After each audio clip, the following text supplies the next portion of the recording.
lagi di podcast Balitbang Channel, sebuah channel yang membahas berbagai karya inovasi dari masyarakat, baik di kalangan OPD maupun di kalangan masyarakat. Dan hari ini saya berada di Desa Sidetapu, tepatnya di sebuah rumah yang merupakan sentra kerajinan anyaman yang disebut dengan Bambu Corner Handicraft. Ya. Bambu Corner Handicraft ini adalah sentra industri kerajinan tangan, karena ini adalah sebuah karya inovasi di Desa Sidetapu, Kecamatan Banjar. Nah, hari ini saya bersama Sekretaris Bambu Corner Handicraft, Bapak Sinar Jaya. Om Swastiastu. Om Swastiastu. Pak Sinar, apa kabar hari ini? Baik. Sehat ya? Iya, sehat. Masih terus produksi Iya, kerajinannya? masih. Nah,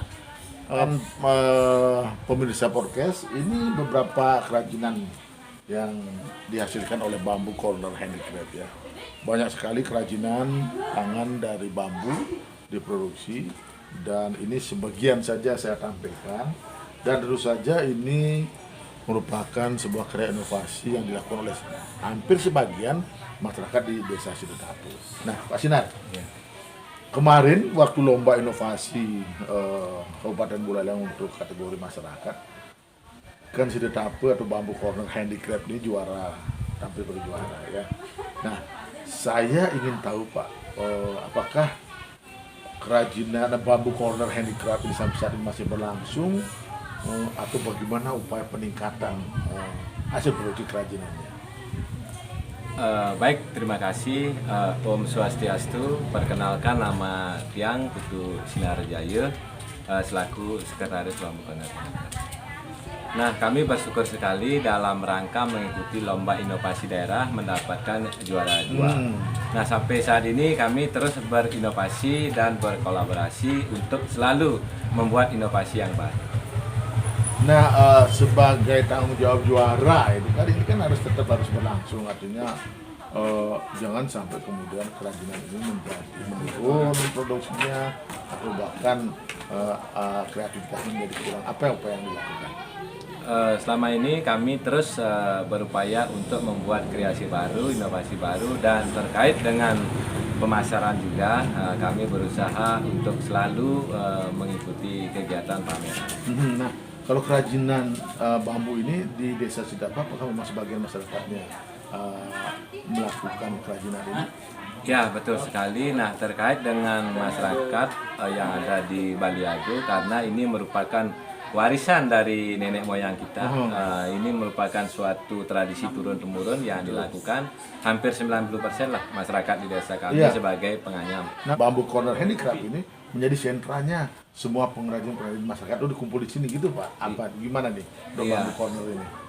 Betul sekali, karena berawal dari tercetusnya Bambu Corner ini adalah merupakan suatu gerakan masyarakat yang mana pada dasarnya adalah berawal dari English Corner. English Corner, Karena belajar bahasa Inggris. English Corner ini kan anak-anak belajar bahasa Inggris gratis, hanya membawa sampah plastik. Nah, kemudian relawan English Corner ini beliau tentu tidak mendapatkan gaji. Betul. Sehingga muncullah ide-ide kreatif dari generasi muda, sehingga membuatlah Bambu Corner Handicraft, yang artinya di pojok-pojok sebagai penganyam gitu. Oh gitu. Ya, yang terus dikumpulkan di sini, nantinya dari penjualan produk ini 10%-nya kita berikan kepada relawan English Corner. Oh gitu. Nah, tetapi beberapa pengrajin yang tergabung di Bambu Corner Handicraft ini? Selama ini yang bergabung, yang aktif baru 25 orang. 25 orang. Dan namun dalam hal penjualan, apabila nantinya ada order-order masuk, kami perdayakan masyarakat pada umumnya. Karena kita di Sidetapu ini adalah home industry. Ya. Artinya semua masyarakat, Semua rumah punya pengrajinan ini. kerajinan. Begitu ada order banyak, kita bagi, kita sebarkan kepada. Ya, tapi kelompok-kelompok masyarakat itu yang menjadi home industry itu tidak tergabung dalam Bambu Corner semuanya. Iya. Tergabung semua. Iya. Apa hasilnya saja diambil? Hasilnya saja kita ambil di Bambu Corner dan kita pasarkan. Nah, berarti membantu pemasaran dari semua masyarakat. Bambu Corner ini mengumpulkan semua hasil kerajinan dari masyarakat, kemudian bambu corner handicraft yang memasarkan. Iya. Nah, bagaimana pengelolaannya itu dengan pengrajin-pengrajin sehingga kemudian tidak ada masalah di situ?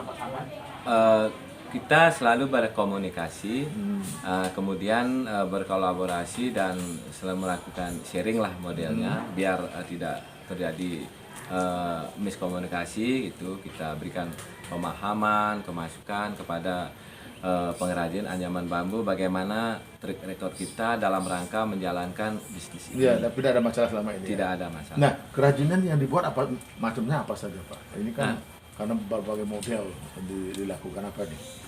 Terkait dengan kerajinan yang dihasilkan itu yang pertama adalah kus-kusan, kemudian keranjang, kemudian lampu-lampu yang Lampu hias ya. di lampu hias yang ini peruntukannya untuk di hotel, villa, dan restoran. Karena dulunya itu kan menuntun hanya sebagai sangkar ayam saja. Betul. Nah, kemudian kita coba modifikasi menjadi sebuah produk yang dimana diminati oleh pemilik-pemilik hotel dan restoran. Kalau sofa, kalau kursi juga dibuat di sini. Kalau sofa dan kursi sementara belum. Belum. Ya, Masih- hanya dekor aja. Kerajinan untuk dekor ya, Iya. untuk hotel dan sebagainya. Nah, kemana saja untuk sementara pemasarannya? Karena saya dengar ada ke luar negeri, kan gitu kan? Iya, betul. Nah, kemudian pemasarannya kita terkait dengan produk lokal, kita pasarkan di pekan-pekan atau di pasar-pasar tradisional. Nah, kemudian kita buat modifikasi sehingga banyak diminati oleh tamu-tamu dari Jepang, gitu kan, Australia. Nah, kita pasarkan di sana. Gitu. Ya. Kalau masalah desain itu kan ini kalau kerajinan itu kan yang paling utama itu adalah model dan desain itu ya. Dan bagaimana menciptakan desain-desain baru sehingga diminati oleh konsumen, pembinaan dari dinas terkait itu ada selama ini gimana? Iya, betul, karena pertama-tama kan kita menuntun hanya produk lokal saja. Nah, berkat pengalaman mengikuti pameran, kita membuat modifikasi.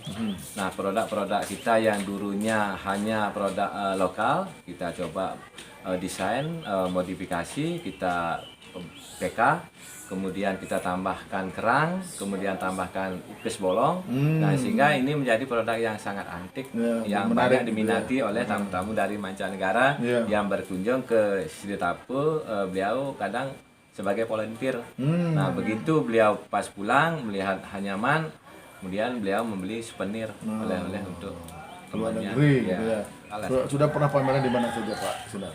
Terkait dengan pameran, kita biasanya di Buleleng Festival, kemudian Shell Indonesia di Lovina, kemudian Dive Festival di Pemutaran, kemudian ada Twilight Festival di Buyan, kemudian Pesta Kesenian Bali di PKB, dan Handicraft kita ke Jakarta.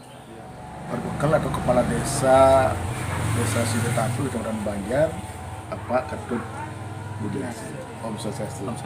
Pak Budiasi, ini luar biasa, bambu corner handicraft ini kan kemarin lomba inovasi juara 2 ya, untuk Kabupaten Buleleng. Nah, gimana pembinaan sekarang untuk sentra bambu yang karena kan begitu menyebutkan nama desa Sidetatu pasti arahnya ke kerajinan bambu. Bagaimana pembinaan sehingga ini berlanjut terus? Ya, terima kasih. Kami adalah Berbekal Desa Sidetatu. Kami sangat mengapresiasi daripada dinas daripada inovasi daerah yang sudah bisa hadir di Desa Sidetatu. Dalam hal ini kami selaku Berbekal, karena terus saja Desa Sidetatu adalah desa termasuk desa tua, yaitu desa yang secara turun-temurun itu berinovasi dalam hal istilahnya kerajinan bambu. Nah, terus saja sudah jadi leluhur gitu ya? ini sudah jadi leluhur karena terus saja dari penduduk Desa Sidetatu itu 6.000 jiwa, 6.000 jiwa, hampir 1.500 adalah pengrajin. Berarti menjadi home industry Ya, ya. ini menjadi home industri. Nah, mumpung sekarang sudah dibina dari PLN, itu sudah 3 tahun dibina, bahkan dari PILIPSA, kami sebenarnya sangat mendukung sekali apa yang menjadi program inovasi ke depan, karena terus saja dulu Desa Sidetatu itu masih bertaraf kerajinannya bertaraf lokal, karena seperti kebun, seperti gungan.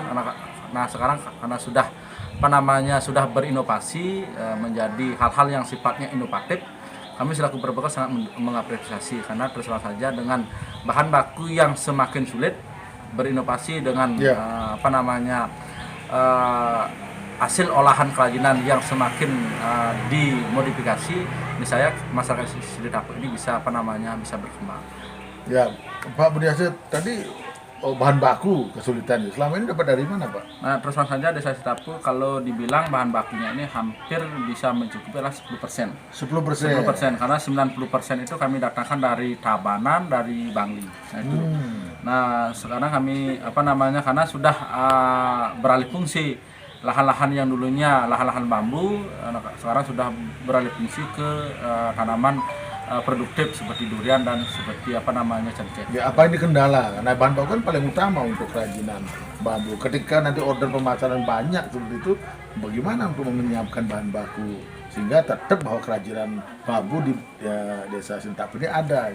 Ya, ini adalah sesuai dengan program daripada pemerintah. Ini sebenarnya pemerintah itu gimana kita bisa memberdayakan desa-desa tetangga. Nah, terus saja Desa Sitapus dengan luas yang begitu kecil sekali dengan jumlah penduduk 6.000, luas wilayah Desa Sitapus yang produktif itu hanya sekitar 600 hektar. Sisanya kan ada yang tidak produktif itu karena bangunan.